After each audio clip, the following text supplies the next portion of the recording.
So this is now Rousseau's pupil Emile, the ideal pupil that he has raised with a kind of ideal education. If the first sight that strikes him is an object of sadness, the first return to himself is a sentiment of pleasure. In seeing how many ills he is exempt from, he feels himself to be happier than he had thought he was. He shares the sufferings of his fellows, but this sharing is voluntary and sweet. At the same time, he enjoys both the pity he has for their ills and the happiness that exempts him from those ills.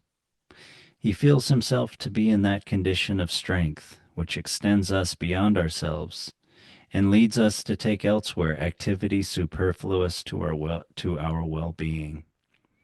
To pity another's misfortune, one doubtless needs to know it, but one does not need to feel it.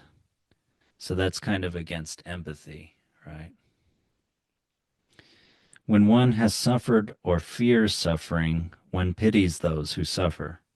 But when one is suffering, one pities only oneself. But if, since all are subject to the miseries of life, we accord to others only that sensibility that we do not currently need for ourselves, it follows that commiseration ought to be a very sweet sentiment, since it speaks well of us. A hard man, on the contrary, is always unhappy, for the condition of his heart leaves him no superabundant sensibility he can afford to the suffering of others.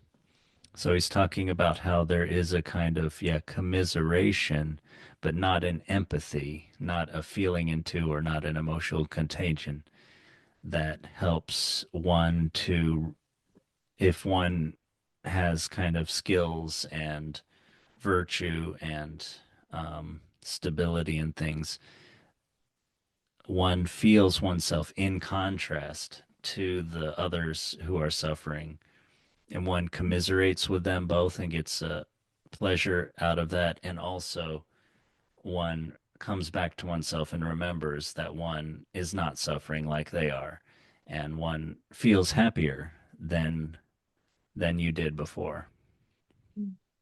So this is how you can kind of, it seems like a grounded way to talk about, having compassion for others while being happy oneself.